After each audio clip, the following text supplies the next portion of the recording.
Hello, good morning friends. आज के blog की शुरुआत होती है सुबह 6 बजे से। तो सबसे पहले हम सुबह का नाश्ता लेते हैं। नाश्ता में कुछ नहीं, बस चाय पीऊँगी। उसके बाद हमें लाइब्रेरी के लिए निकलना है। तो लाइब्रेरी जाकर ही सही से पढ़ाई हो पाती है। घर पे लाख कोशिश कर लो पढ़ने की, लेकिन मेरी तो आदत भी नहीं है। कुछ लोग घर पे पढ़ लेते हैं।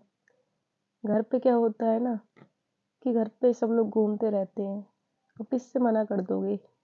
किसी मिडिल क्लास वाले में 1-2 रूम होता है, उसी में सबका आना जाना रहता है, तो इस हिसाब से पढ़ाई पे कंसंट्रेट नहीं कर पाते। तो लाइब्रेरी जॉइन कर ली मैंने। मुझे 2-3 साल से आदत हो गई, 2 साल से मैं लाइब्रेरी जाती हूँ। तो आप लोग कहोगे 2 साल से लाइब्रेरी जाती हो, अभी तक सिलेक्शन नहीं हुआ। तो जी हाँ, सिलेक्शन तो नहीं हुआ, लेकिन पॉजिटिव न्यूज़ आने वाली है एक। तो मैं कई एग्ज़ामों की तैयारी कर चुकी हूँ ना, तो अभी मैंने पुलिस का दिया था, वो ज़्यादा अच्छा तो नहीं गया, लेकिन अब मेरा आरपीएफ का है, एनटीपीसी का है, तो उन्हीं की तैयारी कर रही हूँ फ़िलहाल तो मैं। लाइब्रेरी के लिए निकलना पड़ता है टाइम से ही। कभी कभी मुझे 9 बज जाते हैं, क्योंकि घर में खाना वगैरह भी बनवाना होता है, और मम्मी बनाती भी है, फिर भी सुबह इसमें बहुत सारे काम होते हैं जिन्हें करना होता है हमें। लाइब्रेरी निकलने के लिए मुझे पर्सनली बहुत टाइम लगता है, मैं सच बता रही हूँ। घर पे इंसान होगा तो पढ़ भी लेगा 1-2 घंटे, लेकिन इसीलिए चले जाते हैं लाइब्रेरी कि दिन भर तो आराम से पढ़ाई हो जाती है कम से कम। क्योंकि वहाँ पे जाओ, अगर 10 बजे पहुँच भी गई, क्योंकि मेरे यहाँ से टाइम लगता है 10-11 किलोमीटर दूर है, तो मैं जाती हूँ तो 10 बजे से लेके 4 बजे तक मैं आराम से वहाँ पे पढ़ लेती हूँ। 4 बजे के बाद घर पे निकलना होता है। दिन बहुत छोटे हो गए हैं, उसी हिसाब से दिन पे जल्दी घर पे जल्दी आओ, तब भी अंधेरा हो जाता है। और गाँव में क्या होता है कि तुम सुबह से शाम तक ये कौन सी पढ़ाई होती है, मतलब कोई समझता ही नहीं है लाइब्रेरी नाम की क्या चीज़ होती है।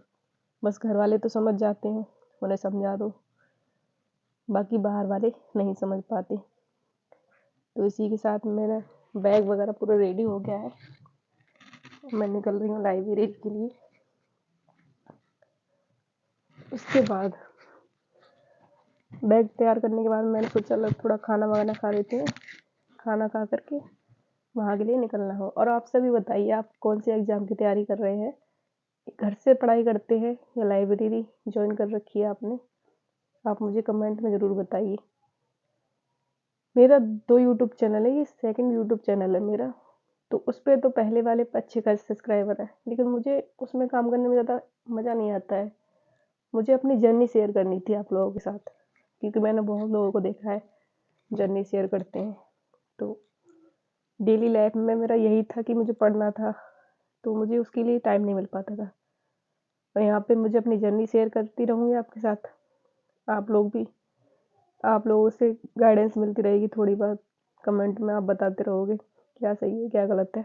बाकी आप जो भी बाकी आप लोगों को जो भी गाइडेंस देनी हो कमेंट में बता देना। तो मेरा दिन की शुरुआत सुबह से लेकर शाम तक पढ़ाई में ही निकल जाती है। लाइब्रेरी जाना आना, बस ये है अब सिलेक्शन हो जाए, उसके बाद सब कुछ सही हो जाएगा। अगर आप लोग कहो तो मैं नेक्स्ट वीडियो लेके आ जाऊँगी, मेरे पुलिस में कितने नंबर थे, कौन सी शिफ्ट में मेरा एग्ज़ाम था, सिलेक्शन मेरा उसमें हो पाएगा नहीं हो पाएगा, तो मैं उस पर एक वीडियो लेके आ जाऊँगी। और आप लोग बताइए आप किसकी तैयारी कर रहे हैं, आरपीएफ की, एनटीपीसी की, या फिर आपके पुलिस में कितने नंबर थे, रनिंग की तैयारी कर रहे हैं नहीं कर रहे हैं, मुझे सब कमेंट में बता दीजिए। बाकी मैं पुलिस के लिए रनिंग की तैयारी स्टार्ट करने वाली हूँ, क्योंकि मैंने की भी है, लेकिन मैं स्टार्ट करने का मतलब ये है कि मतलब यूट्यूब पे बताने वाली हूँ अपनी कैसे कैसे मैंने मतलब रनिंग की है, रनिंग कैसे सही की है अपनी। क्योंकि मुझे रनिंग का तो बहुत अच्छा खासा अनुभव है। मैंने CISF की रनिंग क्वालिफाई हूँ मैं, और RPF की रनिंग दे चुकी हूँ, उसमें मैं फेल हो गई थी। किन कारणों से मैं फेल हुई थी तो आपको सब शेयर करूँगी मैं। तो आप अगर चाह रहे हैं कि आपको वीडियो चाहिए रनिंग के लिए तो आप मुझे बता सकते हैं। बाकी मैं अभी लाइब्रेरी पहुंच रही हूँ और लाइब्रेरी पहुंचने के बाद बड़ा शांत सा माहौल रहता है यहाँ पे। अच्छा लगता है, यहाँ आने के बाद सुकून मिलता है। बस यहीं तक मंजिल है अभी तो अपनी, उसके बाद सिलेक्शन हो जाएगा तो मंजिल ही मिल जाएगी अपनी, समझ लो। अंदर पहुंच गए हैं। अंदर अच्छा लगता है, ना ठंड लगती है ना गर्मी लगती है। गर्मियों में भी अच्छा लगता है, ठंडों में भी। और यहाँ पे मैं अपना इतिहास स्टार्ट कर चुकी हूँ। मध्यकालीन इतिहास मेरा ख़त्म हो गया है और ये मेरा आधुनिक जो इतिहास है वो आज से स्टार्ट करूँगी मैं। आई होप मैं आज ख़त्म कर पाऊँ शाम तक, नहीं होगा तो कल करूँगी। लेकिन मेरा टारगेट यही रहता है, एक दिन में एक काम करूँ मैं। लेकिन आज मैं मल्टीपल सब्जेक्ट पढ़ूँगी। इसके बाद मुझे मैथ पढ़नी है 1-2 घंटे। तो यहाँ पे मेरी मैथ भी स्टार्ट हो गई है। मैथ की मैंने क्लास तो ले ली, उसके बाद जो PDF है उससे मैं क्वेश्चन लगाऊंगी। मैं मैथ किससे पढ़ रही हूँ ये भी आपको बता दूंगी। मैं पढ़ रही हूँ अंकित भाटी सर के चैनल पे।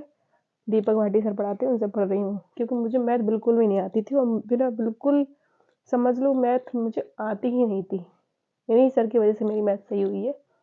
उसके बाद मैथ के बाद फिर मैं दूंगी रीजनिंग का टेस्ट, क्योंकि RPF की तैयारी कर रही हूँ तो उसमें मैथ, रीजनिंग और GS ही आता है। तो अभी इन्हीं पे फोकस चल रहा है।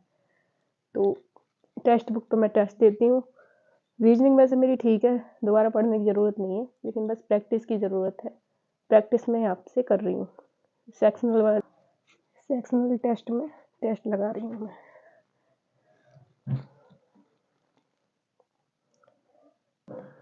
अभी नंबर तो खैर ज़्यादा अच्छे नहीं आ रहे हैं, बस प्रैक्टिस की ज़रूरत है। क्वेश्चन सारे हो जाते हैं, बस टाइमिंग का खेल है। टाइम वो नहीं हो पाती, कवर नहीं हो पाता, टाइम निकल जाता है। कुछ क्वेश्चन आ जाते हैं, रेलवे में लेंथी क्वेश्चन पूछे जाते हैं ना, इसीलिए टाइमिंग का खेल है। तो टाइमिंग सही करनी है मुझे। क्वेश्चन तो बाकी हो ही जाते हैं सारे, तो टाइमिंग सही करने के लिए मुझे डेली प्रैक्टिस करनी पड़ेगी। टेस्ट तो यहाँ पे बहुत है, टेक्स्ट बुक में बहुत अवेलेबल टेस्ट है। कितने भी लगाओ, लगा भी नहीं पाते, कभी कभी एग्जाम आ जाता है। तो इसके बाद मैं अपने घर पे आ गई हूँ। ब्लॉग आपको अच्छा लगा हो तो थैंक यू। चैनल को सब्सक्राइब ज़रूर कर लीजिए।